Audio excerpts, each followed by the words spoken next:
The entire first season of Masters of the Universe Revelation is behind us, and it kind of went out with a whimper, seeing as Part 2 did not even break the top 10 of new releases, something Part 1 had no trouble doing when it was released. Evidently, the audience had fled between Parts 1 and 2, but fewer watching means fewer complaining, and Kevin Smith was quite vocal on Twitter that he saw that as a win. As ridiculous as that may have been, you can't blame him for trying to gather the wins he can, for when it comes to He-Man and him, those are few and far between. As it turned out, taking on that whole project kind of blew up in his face.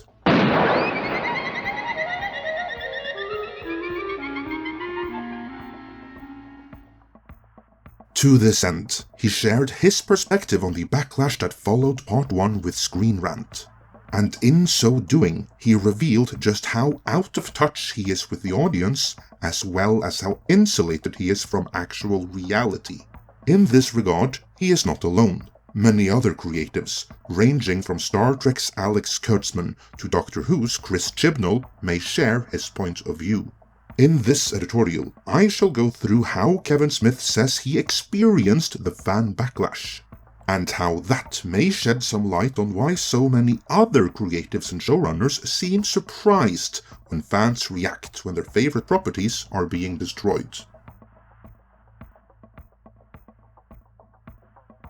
On November 30th, Screen Rant published an interview with Kevin Smith about the documentary Clerk, and in conjunction with this, he also chimed in on the backlash to his He-Man, saying, "Not to brag, but on Netflix, I had a program called Masters of the Universe drop the first half of their season, and none of us were prepared for the very vocal minority that went after the series very loudly. That is weird. You would think the fan response to Clownfish's revelation on Twitter of what the story actually was about would have given some early hint that they were heading down the wrong path. And he can't pretend he didn't see this tweet or the reaction to it, because he responded to it. And in so doing, he tried to obfuscate Clownfish's reporting to the point of blatantly lying. So he must have had some inkling this wasn't going to go down well with fans. But what he saw, of course, was the fan response on social media, and he did find a way to rationalize that. So if you know anything about social media, if you click on something, social media is going to feed you more. So I was clicking on all the negatives, and all that was coming at me was a sea of, "You fucked up my childhood, you piece of shit. How could you remove the Iron Cross?" Ah, that is the complaint he is willing to highlight. Take note of this, because this goes beyond merely obfuscating what fans really were unhappy about, to the point of rewriting history. Here, Kevin Smith is trying to establish the narrative that fans are pedantic man-babies, upset about minor visual differences, like the emblem on his chest armor. In reality, of course, fans were upset because the themes and message of his He-Man was deconstructed and subverted to the point that it became the antithesis of the Filmation He-Man. The very series they fooled everyone into thinking Revelation would be a continuation of. That deception aside, Kevin Smith continued, "Just on and on, people shredding me for making Masters of the Universe when I honestly believe in my heart of hearts I was like, this is the most faithful telling of these characters' tales since Mattel minted their backstories. I did not think we were upsetting the apple cart, so where I stood, I was at the eye of a storm and everybody hated my guts and we had failed. That's what my timeline was telling me." His timeline was of course correct and perfectly in accordance with reality. Kevin Smith and his cronies at Netflix had indeed failed, and yeah, a good chunk of the fans were hating his guts for it. Of course, there are many others whose guts should be hated as well. Kevin Smith only came aboard the project after it already had been in development for some time, and much of the story was already locked down by the point that he did. Case in point, it was likely Kevin Smith's decision to have Fisto wanting to fist Skeletor, and it was likely his decision to include Pig-Boy, Blade, and every other bottom-of-the-barrel character from the movie that he actually did see, and then break the fourth wall to have a laugh about it. But it wasn't his decision to have this be the Tila and Eva Lynn show, as that call was made long before he ever signed on. The one responsible for that was, according to rumors we have heard, so do take with a grain of salt, Netflix's very own Ted DiBiase. If Kevin Smith really did think they did a faithful retelling of these character stories, and that is one heck of a big if, then I can only assume that must be because he knew nothing of these characters' backstories, and merely trusted Ted DiBiase's word that it was. As we've covered in earlier videos, he has hid behind that excuse before. So our exec at Netflix, Ted DiBiase, we had him at Netflix, and then we had the great Rob David at Mattel Television. So Rob is steeped in the lore. So between those two titans, we called ourselves the Three Towers of Preternia. I could not fail. I wasn't worried about the reaction of the audience because I knew who the audience was. I was working for the audience. Teddy represented the exact customer we were trying to reach. And then in the process of making it, you realize, oh, we can expand it. It doesn't have to just be for fans, because we know every fan's gonna bring their kid to the table and be like, this is what I watched when I was a kid. So, we made it more accessible to not just, it wasn't so deep cuts that only hardcore fans could understand it. Anybody could enter into the episodes and pretty much follow along what's going on and enjoy it and stuff. So I never felt scared. I was never like, what's the audience gonna say? Because I knew who the audience was. It was Teddy. And Teddy loved every step of the way. And if he didn't love something, he made it so that he did love it. He'd be like, can we do this? Can we add this? I'm like, oh my God, yeah.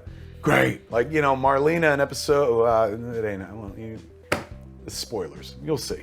Teddy, knowing that since we had his sign off for everything, I was never worried about the audience seeing it, because I'm like, if that guy likes it, everybody's gonna like it. Getting back to the Screen Rant article, so far we've established that there was a backlash, and it took Kevin Smith completely by surprise. Now is where he should have been talking about how this made him do some soul searching and contemplate where they went wrong, and draw some lessons from it so this never happens again. You serious? Yeah, notice how I emphasized should have been in the past never tense, because that didn't happen. Here's what Kevin Smith actually said.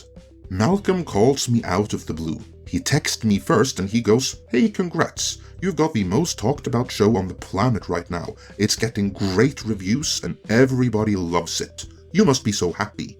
I immediately put down everything I was doing and call Malcolm to be like, is that your read of the situation? He's like, yeah, all I see is positivity and stuff. What are you seeing? I was like, all I'm seeing is people that hate my guts. And he's like, well, stop clicking on negative things. And I was like, so, Malcolm, is your perspective from outside of this that I shouldn't kill myself? He's like, no, I think you're fine. I think anybody would be enviable of the amount of coverage the show is getting. I'm gonna watch it now, the reviews have been great. What just happened there was Kevin Smith relaying how he was told to ignore the real-world feedback from the actual built-in target audience the series supposedly was made for, and instead focus on the positive reviews from within the Hollywood bubble and from their friends in the entertainment media complex, who incidentally are also bubble dwellers. What Kevin Smith revealed right there has implications beyond just Kevin Smith.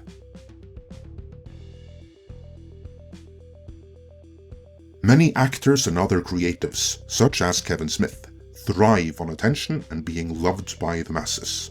In the case of Kevin Smith, you can tell that the backlash really got to him. And although he'll cry more about it in public than others, he's not alone in this regard. As such, it can be hard to reconcile why so many of them keep on making such subversive content. In addition to repeatedly express their opinion on matters on which they're not qualified to have one, alienating large swaths of the audience, you'd think they would want to love them in the process. Well, Kevin Smith perfectly explained how this happens. If some actor or other creative should stumble upon some real feedback from the actual audience, some handler, if you will tell them to ignore what they're seeing with their own eyes. Feed them arguments to be used in interviews like this. such as that only a minority of reviews are actually negative, but if you click on one, 10 more will appear on your timeline, giving the impression that the reviews are negative. That's not reality, that's just the algorithm. This is not true, of course, not for your own timeline. But hey, it'll make the talent feel better, and a publication like Screen Rant isn't going to challenge that illusion. And so, the likes of Kevin Smith, whether they're conscious about it or not, go along with the narrative that the negative reviews are just trolls on Twitter, and no attention should be placed on them. Instead, attention should be focused on the industry yes-men, the reviewers who respond to the subversive message, but who otherwise couldn't care less about the property in question. Whether it be He-Man, Star Trek, Star Wars, Doctor Who, anything Marvel, anything DC, or indeed anything else. Creatives like Kevin Smith go along with it, no doubt in part because it is so much more comfortable to believe their audience is the friendly critics who love what they do, and not the fans, bunch of plebs and trolls the lot of them. That's incidentally also how creatives like these learn to dislike the fans, increasing the divide. It's been a long way coming, but this interview showed Kevin Smith buying into the narrative. He may have started out as a fan, one of us, if you will, who got to live the dream. But that dream must have been all-consuming, because whatever insight he had into the wants and desires of fans is clearly gone now. I will have more to say on Masters of the Universe Revelation in an upcoming post-mortem, so do come back for that. If you're new here, welcome, and please subscribe so you don't miss out. For now, let me know your thoughts on all of this in the comments.